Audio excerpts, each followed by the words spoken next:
اللہ نے عروج و زوال کے جتنے قصے ہمیں سنائے ہیں، جو بڑی بڑی قومیں تباہ ہوئیں وہ غربت کی وجہ سے نہیں ہوئی، ٹیکنالوجی کی کمی کی وجہ سے نہیں ہوئی، اپنی اخلاقی پستی کی وجہ سے تباہ ہوئی۔ الم تر کیف فعل ربک بعاد ارم ذات العماد التي لم يخلق مثلها في البلاد، یہ ایک قوم۔ وثمود الذين جابوا الصخر بالواد، یہ ایک دوسری قوم۔ وفرعون ذی الاوتاد، ایک تیسری قوم۔ اللہ تعالیٰ کہہ رہے ذرا دھیان سے میری بات بھی سنو اور غور بھی کرو کہ تمہارے رب نے قوم عاد کے ساتھ کیا کیا، جن جیسا تیرے اللہ نے بنایا ہی نہیں تھا۔ وہ دنیا میں اتنا طاقتور انسان اللہ نے نہیں پیدا کیا، جن کی اوسط، ہماری اوسط عمر 40 ہے، ان کی اوسط عمر تھی 300 سال۔ 300 سال، 600-500 سال وہ زندہ رہتے تھے، بوڑھے نہیں ہوتے تھے، بیمار نہیں ہوتے تھے، بال نہیں سفید ہوتے، یوں درخت کو پکڑ کے اکھاڑ دیتے تھے، ہاتھ سے پکڑ کے اکھاڑ دیتے تھے۔ اتنی طاقت اللہ تعالیٰ نے ان کو عطا فرمائی۔ اللہ تعالیٰ فرماتے ہیں یہ کیوں ہلاک ہو گئے؟ سخر علیہم 7 لیال و8 ایام حسوما فترى القوم فيها سرعا كأنهم اعجاز نخل خاویہ فهل ترى لهم من باقیہ۔ ایک اور آیت میں نے ساتھ شامل کی کہ اللہ تعالیٰ فرماتے ہیں وہ نافرمان ہوئے، ان میں طاقت کی کمی نہیں تھی، نافرمان ہوئے، سرکش ہوئے، آوارہ ہو گئے، اللہ کو بھی للکارا اور انسانی اخلاق کا دامن بھی تار تار کیا۔ تو اللہ نے کہا میں نے ان پر ایک ہوا چھوڑی، وہ کہتے تھے من اشد منا قوة، کوئی ہم سے طاقتور ہے تو اس سے ہمیں ڈراؤ۔ ان کے نبی تھے ہود علیہ السلام، وہ کہتے کوئی ہم سے طاقتور ہے تو ڈراؤ، ہمیں کس سے ڈراتے؟ من اشد منا قوة، کوئی ہے ہم سے زیادہ طاقتور؟ تو اللہ نے جواب دیا اولم یروا ان الذی خلقهم هو اشد منهم قوة وكانوا بآیاتنا یجحدون۔ میرے نبی ہود آپ نے بتائیں کہ جس اللہ نے تمہیں نطفے سے اتنا بڑا انسان بنایا ہے نا، وہ تم سے زیادہ طاقتور ہے۔ اللہ تو نظر نہیں آ رہا، لہٰذا وہ کہتے ہو ہے ہی کوئی نہیں، ساڑھے جائے ہے ہی کوئی نہیں، کوئی دکھاؤ۔ جب وہ اکڑتے ہی گئے تو اللہ نے ایک ہوا چھوڑ دی۔ 7 لیال و8 ایام، 7 راتیں اور 8 دن، اور اس کائنات کی سب سے طاقتور مخلوق ہوا ہے، سب سے طاقتور۔ جب اللہ تعالیٰ نے زمین پیدا کی تو یہ امبیلنس تھی، تو اللہ تعالیٰ نے پہاڑ گاڑے تو بیلنس ہو گئی۔ فرشتوں نے کہا یا اللہ پہاڑ سے کوئی طاقتور مخلوق ہے؟ تو اللہ نے کہا لوہا، کاٹ دیتے۔ تو فرشتوں نے پوچھا یا اللہ لوہے سے طاقتور کوئی مخلوق ہے؟ تو اللہ نے فرمایا آگ ہے جو اسے پگھلا دیتی۔ تو فرشتوں نے پوچھا یا اللہ آگ سے طاقتور کوئی مخلوق ہے؟ تو اللہ نے فرمایا پانی جو اسے بجھا دیتا ہے۔ فرشتوں نے پوچھا یا اللہ پانی سے طاقتور کوئی مخلوق ہے؟ تو اللہ نے فرمایا ہوا ہے جو اسے بخارات بنا کے اڑا دیتی۔ تو ہوا اس کائنات کی اللہ نے سب سے طاقتور مخلوق بتائی ہے۔ اب عجب بات بتاؤں، فرشتوں نے پوچھا یا اللہ ہوا سے بھی طاقتور کوئی چیز ہے؟ آپ حیران ہوں گے سن کے اپنے نبی کی بات۔ تو یا اللہ ہوا سے بھی طاقتور کوئی مخلوق ہے؟ اس کائنات میں ہوا سب سے طاقتور چیز ہے۔ اللہ نے کہا میرے بندے کا میرے نام پہ ایسے خرچ کرنا کہ کسی کو پتہ نہ چلے کہ اس نے خرچ کیا، ایسے دے کہ کسی کو پتہ ہی نہ چلے، تو اللہ نے کہا کہ یہ میرے بندے کا میرے نام پہ خرچ کرنا یہ اتنا طاقتور عمل ہے کہ ہوا بھی اس کے آگے جھک جاتی ہے، چونکہ یہ عمل میرے غصے کو بجھا دیتا، میرے غصے کو ٹھنڈا کر دیتا۔ اللہ کے غصے کو ٹھنڈا کرنے والی چیز اللہ کے نام پہ خرچ کرنا۔ مسلمان کنجوس نہیں ہوتا، بخیل نہیں ہوتا۔ تم لوگ کمال سمجھتے دوسرے کی جیب سے کھانا، کیونکہ ہم اس دور سے گزرے، دوسرے کی جیب سے کھانا، اور اللہ تعالیٰ کمال دیکھتا ہے کہ اپنی جیب سے کھلا، خود بھوکا رہ کے اوروں کو کھلا۔ ایک دفعہ شیطان ملا کسی عابد کو، تو اس نے کہا آج جو پوچھو گے نا سچ بتاؤں. شیطان کہ اچھا ایک بتا دے تیرے یار کتنے, تیرے دوست کتنے؟ کہنے لگا 3. کون؟ کہ ایک جو غصے والا, غصہ تو سب میں ہے, جس کو غصے پہ کنٹرول نہ ہو, پھٹ جاتا ہو پھٹ جاتا ہو پھٹ جاتا ہو.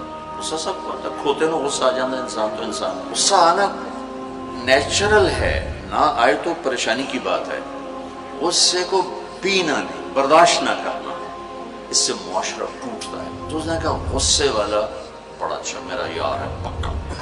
دوسرا نشہ کرنے والا, شراب پینے والا میرا بڑا گھاٹا یار ہے. اور تیسرا بخیل کنجوس میرا بڑا یار ہے. اور اگلی عجیب بات بتاؤں کہ اگر بدقسمتی سے یہ تینوں باتیں کسی میں اکٹھی ہو جائیں کہ وہ کمبخت غصہ بھی میں بھی پھٹتا ہو, شراب بھی پیتا ہو, بخیل بھی ہو, شیطان اس کا مرید ہوتا ہے اور وہ پیر ہوتا ہے, وہ ایسی خطرناک بلا بن جاتا ہے. مسلمان کا صدقہ عادت ڈالو بچوں, خرچ کرنے کی عادت ڈالو. سخی کا کبھی ہاتھ تنگ نہیں ہوگا, اللہ اس کو اپنے خزانوں سے دیکھا. لیکن آج کل ماں باپ سکھاتے ہیں گنجائش کرو گنجائش کرو, جمع کرو جمع کرو, کجیاں میں پیسے ڈالو. اور تم اللہ کے نام پہ لگانا سیکھو, اللہ تمہیں وہاں سے دے گا جہاں سے وہم و گمان بھی نہیں. انفق ولا تخش من ذی العرش اقلالا, خرچ کر اور عرش والے سے تنگی کا ڈر نہ کر. اس مراد فضول خرچی نہیں, اللہ کے بندوں پہ خرچ کرنا, ضرورت مندوں پہ خرچ کرنا. تو اللہ کے نام پہ صدقہ اس کائنات کی سب سے طاقتور چیز, جو کہ ہوا کو بھی سے اوپر اللہ نے بیان کیا, اور اللہ نے کہا یہ تیرے رب کے غصے کو بجھا ٹھنڈا کر دیتا. اللہ نے ہوا چھوڑی اور اس قوم کو تہس نہس کر دیا. ان کے قد ہوتے تھے 50 فٹ 60 فٹ 40 فٹ کے قد ہوتے تھے, تو ہوا نے ان کو ایسے اٹھایا, بگولا چلتا رہا ایسے ہی, تو آپس میں ان کے سر ٹکراتے تھے, ٹھا ٹھا ٹھا ٹھا ٹھا ٹھا, یہاں تک ان کی کھوپڑیاں پھٹ گئیں, ان کے دماغ نکل گئے. پھر انہوں نے پٹک کے زمین پر مارا, دھڑ الگ ہو گئے, سر الگ ہو گئے. اس کے پیچھے تباہی کی وجہ نہ پیسے کی کمی نہ ٹیکنالوجی کی کمی اس دور کی. وَثَمُودَ الَّذِينَ جَابُوا الصَّخْرَ بِالْوَادِ, پھر اللہ نے کہا ایک اور قوم آئی جنہیں پتہ چلا کہ ہود علیہ السلام کی قوم پر ہوا چلی تھی, لہٰذا ہم کیا کریں گے, ہم پہاڑوں میں گھر بنائیں گے. تو وہ سعودی عرب میں وہ علاقہ میں نے دیکھا ہے جہاں انہوں نے پہاڑ کھود کے گھر بنائے, پہاڑ کھود کے اندر پورا پہاڑ کھودا ہوا, بیچ میں گھر. وہاں کہ یہاں تو ہوا آ نہیں سکتی, ہوا پہاڑ کو کہاں سے اٹھائی, لہٰذا وہ مستی میں آ گئی. وَثَمُودَ الَّذِينَ جَابُوا الصَّخْرَ بِالْوَادِ, پھر وہ للکارنے لگے لیا ہوا لیا ہوا. تو اب وہ اللہ کو عاجز سمجھا, تو اللہ نے کیا کیا, فانظر کیف کان عاقبۃ مکرہم انا دمرناہم وقومہم اجمعین فتلک بیوتہم خاویۃ بما ظلموا ان فی ذلک لآیۃ لقوم یعلمون وانجینا الذین آمنوا وکانوا یتقون. کیا کیا اللہ تعالیٰ نے, ایک فرشتہ بھیجا جس نے اگر ایک چیخ ماری, آواز بہت طاقت ہے, ساؤنڈ سے کتنی تباہیت, اس نے ایک چیخ ماری, ان کے کلیجے سب کے پھٹ گئے, چہرے ان کے نیلے پڑ گئے, اور وہ ایک دن میں سارے اللہ تعالیٰ نے مٹی کا ڈھیر بنایا, انہیں دفن کرنے والا کوئی نہ بچا. یہ کیسے تباہ ہوئے؟ ان کی تباہی کے پیچھے نہ ٹیکنالوجی کی کمی ہے نہ طاقت کی کمی. ایک تیسری قوم, وَفِرْعَوْنَ ذِي الْأَوْتَادِ, فرعون جو اس زمانے کا اتنا بڑا بادشاہ تھا کہ انسانی تاریخ میں صرف ایک انسان پیدا ہوا ہے جس نے کہا میں رب ہوں. یہ بات دنیا میں کسی نے نہیں کی. سجدہ تو مسلمان بادشاہ بھی کرواتے تھے, یہ مغلوں کو سجدے ہوتے تھے, یہ ہمارے مغلیہ بادشاہ تھے, اورنگزیب نے آ کر اسے ختم کیا. تو سجدے تو مسلمان بادشاہوں کو بھی ہوتے رہے اور کافروں کو بھی ہوتے رہے, لیکن میں ہی رب ہوں یہ بات ایک انسان نے کی, وہ ہے فرعون. فَقُلْ هَلْ لَكَ إِلَىٰ أَن تَزَكَّىٰ وَأَهْدِيَكَ إِلَىٰ رَبِّكَ فَتَخْشَىٰ فَأَرَاهُ الْآيَةَ الْكُبْرَىٰ فَكَذَّبَ وَعَصَىٰ ثُمَّ أَدْبَرَ يَسْعَىٰ فَحَشَرَ فَنَادَىٰ فَقَالَ أَنَا رَبُّكُمُ الْأَعْلَىٰ. اللہ اکبر, کہنے لگا میں سب سے بڑا رب ہوں. یہ صرف ایک انسان کا دعویٰ, کتنی اللہ نے اس کو طاقت بخشی. بچے ذبح ہو رہے ہیں، کوئی اف نہیں کر سکتا، اف نہیں کر سکتا، کوئی جلوس نہیں نکال سکتا۔ بچہ پیدا ہوتا ہے ذبح کیا جا رہا، پیدا ہوتا ہے ذبح، بچیاں چھوڑی جا رہی، بچے ذبح کیا۔ نقتل ابناءهم ونستحيي نساءهم وإنا فوقهم قاهرون، سارا قرآن سے آپ کو بتا رہا ہوں۔ تو وہ اس زمانے کی سب سے بڑی ٹیکنالوجی، سب سے بڑی طاقت، یہاں کیا زوال ہے؟ اخلاقی پستی۔ سمود میں کیا زوال ہے؟ اخلاقی پستی۔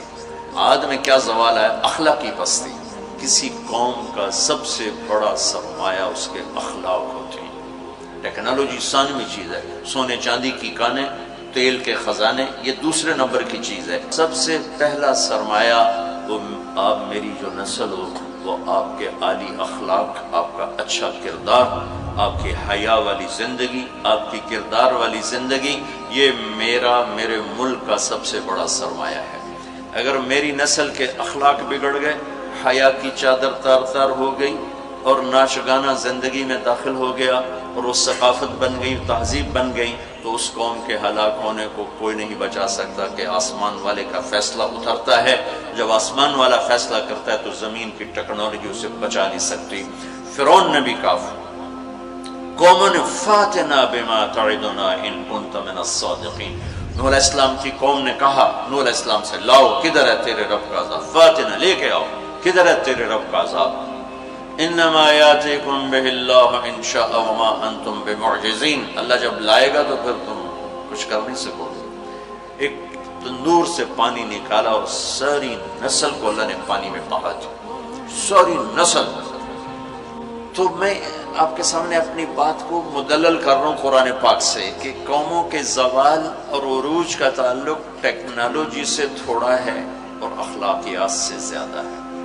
اخلاقی پستی کسی بھی قوم کے زوال کا سب سے بڑا سبب ہے، اخلاقی بلندی کسی بھی قوم کے عروج کا سب سے بڑا سبب ہے۔ فرعون نے بچے ذبح کیے، بچیوں کو چھوڑا، عبرت کا نشان بنا دیا لوگ۔ سولی سب سے پہلے اس نے ایجاد کی، اور پھر میرے رب نے فَأَخَذْنَاهُ وَجُنُودَهُ فَنَبَذْنَاهُمْ فِي الْيَمِّ، آگے سمندر، پیچھے فرعون، بیچ میں موسیٰ علیہ السلام کی قوم، تو کہنے لگے مروا دیا موسیٰ، مروا دیا، تو آگے سمندر پیچھے فرعون، اگے جاؤ تو پانی پچھو تو فرعون دا سوٹا ان کی دے جا گیا۔ تو موسیٰ علیہ السلام نے کہا کلا، ڈرو نہیں، ان معی ربی۔ آپ کو عجب تقابل کر کے دکھاؤں، موسیٰ علیہ السلام 40 سال رہے اپنے قوم کے ساتھ، 2 نبی، ایک موسیٰ ایک ہارون، اور اپنا سب کچھ قربان کیا۔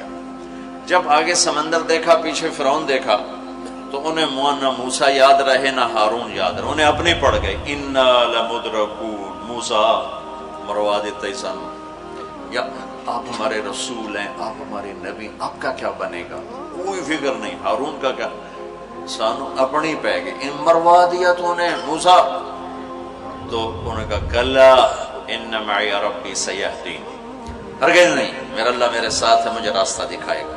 لیکن کلا میں ایک اشارہ ہے کہ تمہیں مرنا ہی چاہیے، یا تمہیں فرعون مارے یا تمہیں پانی مارے، لیکن چونکہ میرا اللہ میرے ساتھ ہے تو انشاءاللہ مجھے راستہ ملے گا، تمہیں بھی مل جائے گا، میری طفیل تمہیں بھی مل جائے گا۔ تو جب وہ بالکل قریب آ گیا تو اللہ نے کہا فضرب بعصاک البحر، لاٹھی مار۔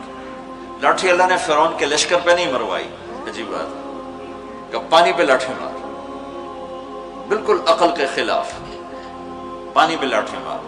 موسیٰ علیہ السلام نے یہ نہیں پوچھا یا اللہ اب پانی تے سوٹے مارن دا کی مطلب، فرعون دے سرج مروا، کہا نہیں ادھر مار۔ فانفلق البحر فکان کل فرق کالطود العظیم، میرے رب کی قدرت، ایک دم اس لاٹھی سے ٹھوٹے مارتا سمندر 12 راستوں میں تبدیل ہو گئی، اور سارا پانی ایسے سیمنٹ کی دیوار بن کے کھڑا ہو گیا، کوئی جنبش نہیں، اور 12 قبیلے تھے، 12، تو ہر قبیلہ ایک راستے پہ پانی میں انٹر ہو گیا، بڑی بڑی دیواریں۔ اب ان کو پریشانی شروع ہو گئی کہ پتہ نہیں نال دیں کی حال ہے، تو اللہ تعالیٰ نے پانی کو ٹرانسپیرنٹ کر دیا، پہلے ہوتا ہے لیکن نظر نہیں آتا نا، تھک ہو، تو اللہ تعالیٰ نے دکھانا شروع کر دیا، وہ جا رہا ہے، وہ جا رہا ہے، وہ جا رہا ہے، سب جا رہے ہیں، جا رہے ہیں، جا رہے ہیں، سب پار نکل گیا، تو فرعون کنارے پر آ گیا، انٹر ہوا، اس کے ساتھ اس کا لشکر انٹر ہوا، تو اللہ نے پانی کو حکم دیا تو پانی دوبارہ حرکت میں آیا اور سارا لشکر اس کے اندر ڈوبا، غرق ہوا۔ کہنے لگے ہمیں اعتبار نہیں، دکھاؤ واقعی مر گیا ہے۔ پانی کی موج نے اٹھایا اور باہر پھینک دیا۔ موت کو دیکھ کے نبی بھول گیا 40 سال جنہوں نے محنت کی۔ ہمارے نبی ہجرت کے لیے گھر سے نکلے جمعہ کی رات 27 صفر، نبوت کا 14واں سال اور جمعہ کی رات تھی۔ تو ابو بکر رضی اللہ تعالیٰ عنہ نے عرض کی یا رسول اللہ میں نے ایک غار ڈھونڈا ہوا ہے، وہاں چل کے چھپتے ہیں، پھر جب ہماری طلب کوئی مدھم ہو جائے گی پھر ہم نکلیں گے۔ چلو اب کبھی آگے چلیں کبھی پیچھے، کبھی ہمارے نبی کے آگے ہوں کبھی پیچھے ہوں، کبھی آگے ہوں کبھی پیچھے ہوں۔ تو آپ نے فرمایا کہ ابو بکر یہ کیا کرو، کبھی آگے کبھی پیچھے، کبھی آگے کبھی پیچھے۔ تو کہنے لگے یا رسول اللہ اخاف الرصد فامشی امامک واخاف الطلب فامشی خلفک۔ یا رسول اللہ جب مجھے یہ خیال آتا ہے کہ آگے کوئی دشمن چھپا ہوا وار نہ کر دے تو میں آگے چلتا ہوں کہ وار میرے اوپر پڑے آپ پہ نہ پڑے، اور جب مجھے خیال آتا ہے کہ پیچھے سے آ کے حملہ نہ کر دے تو میں بھاگ کے پیچھے ہو جاتا ہوں کہ اگر کوئی وار کرے تو میرے اوپر آئے آپ پر نہ آئے۔ انا لمدرکون، ابو بکر کا عمل اور بنی اسرائیل کا عمل آپ فرق دیکھ رہے ہو۔ اگلے دن اچھا ہمارے نبی پنجوں پہ چل رہے تھے، پنجوں پہ، پورا پاؤں نہیں کہ اس زمانے میں کھوجی، جب تک کچی سڑکیں تھی یہ علم تھا، خود ہمارے گاؤں میں کھوجی تھے، کچی سڑکوں پہ پاؤں کے نشان پر چلتے چلتے سینکڑوں میل چلے جاتے تھے۔ ہمارے دادا کے اونٹ چوری ہوئے ڈیرہ غازی خان، چوری ہونا کوئی بڑی بات نہیں تھی، بےزتی سمجھی جاتی تھی اس زمانے میں، فلانے سردار دی چوری ہو گئی۔ تو وہ کھوجی کو لے کر چلے، میاں چنو کے پاس ہمارا گاؤں ہے، وہاں سے چلتے چلتے ڈیرہ غازی خان سے چوٹی پہنچے، پاؤں کا نشان دیکھتے دیکھتے، اور وہاں سے اپنے اونٹ لے کر واپس آئے۔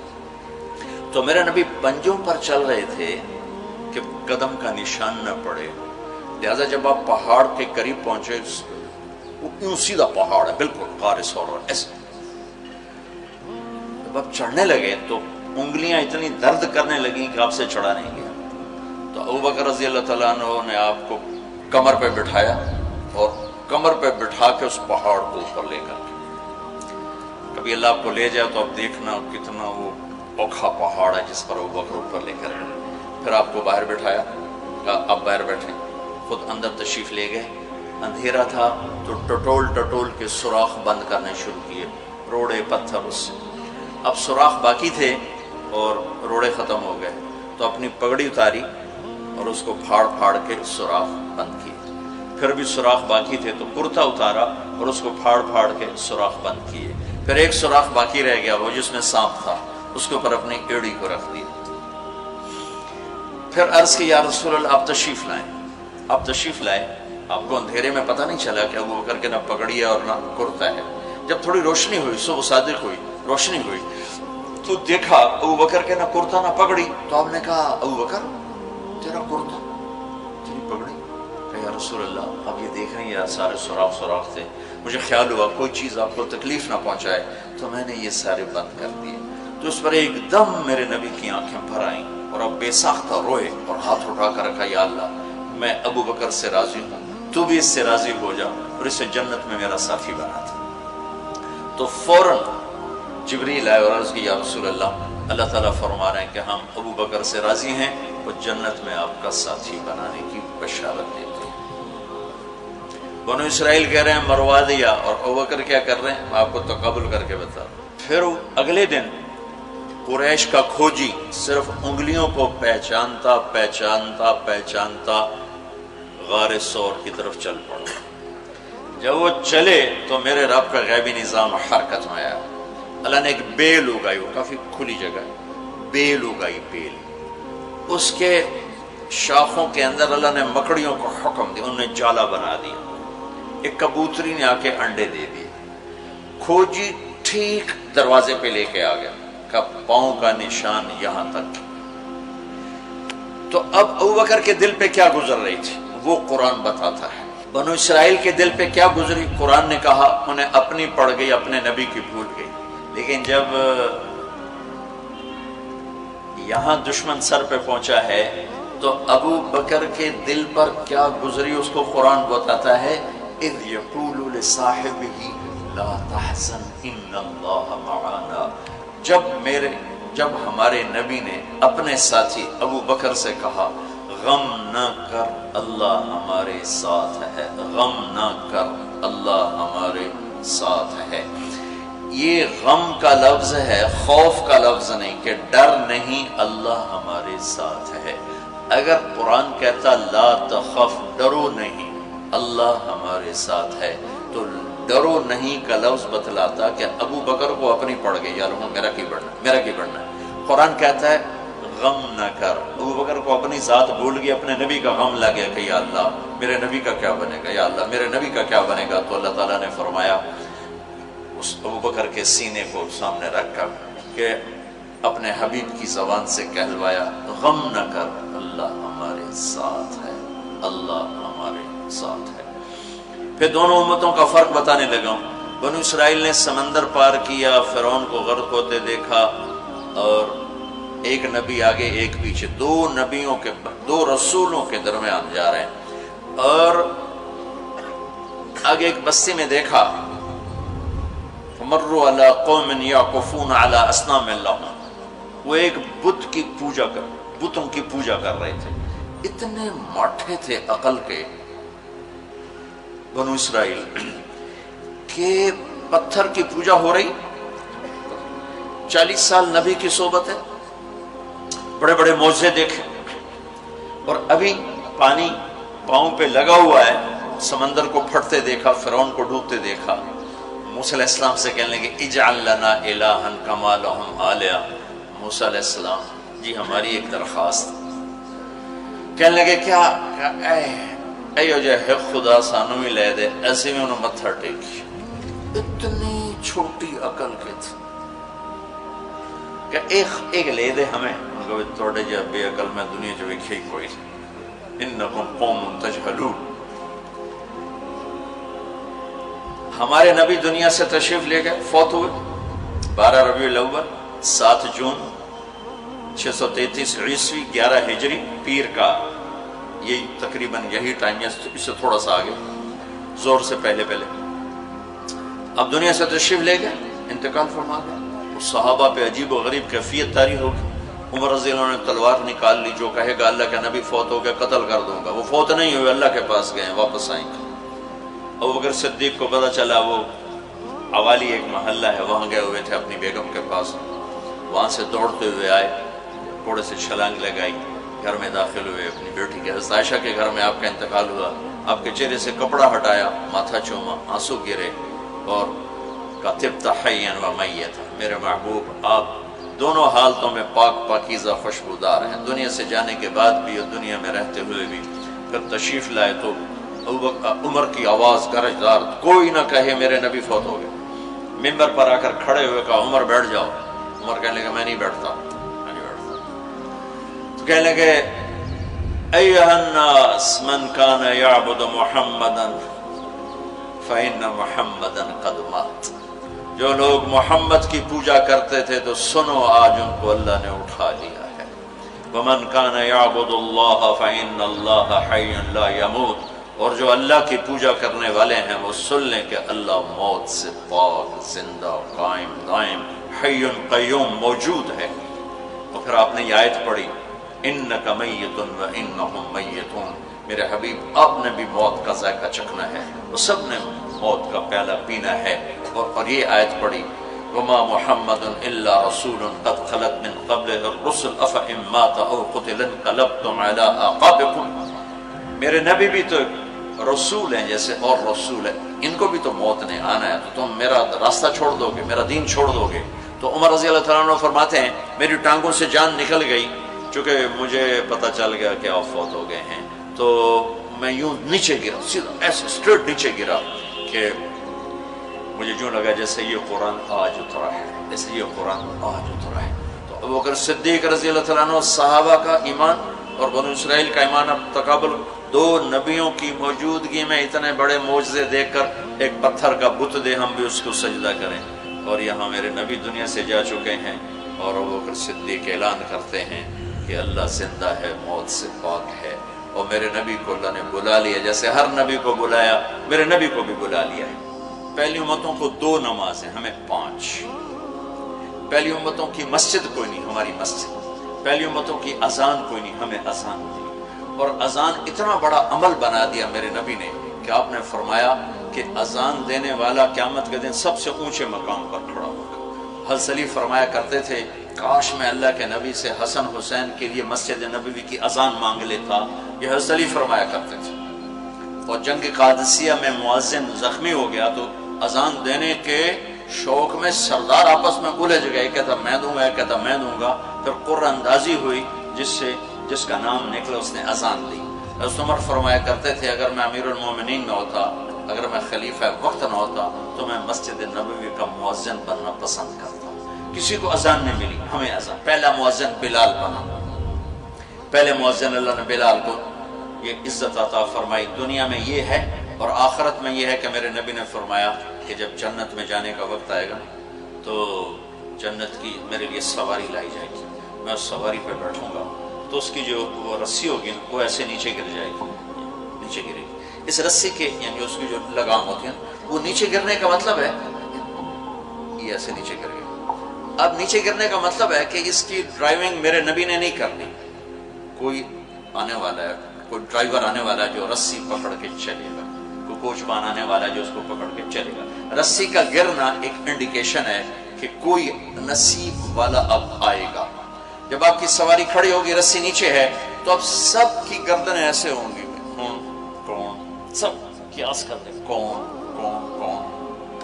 اللہ کی طرف سے اعلان ہوگا بلال کو بلایا جائے، بلال بلال۔ تو بلال آپ کی سواری کی لگام پکڑیں گے اور آپ نے فرمایا کہ سب سے پہلے میں جنت میں جاؤں گا تو بلال میرے ساتھ ہوگا، میری سواری کی لگام پکڑ ہو جائے گا۔ تو ہمیں اذان ملی، کسی امت کو اذان نہیں ملی۔ ہمیں 5 نمازیں ملی، کسی امت کو نمازیں 2 نمازیں، ایک فجر کی 2 رکعت، عصر کی 2 رکعت۔ باجماعت نہیں، ان کو اپنی کتاب یاد نہیں، ہمیں قرآن یاد ہے۔ میرے مدرسے میں ایک بچہ اب ماشاءاللہ امریکہ میں وہ پڑھا رہا ہے، اس نے 30 دن میں قرآن یاد کیا۔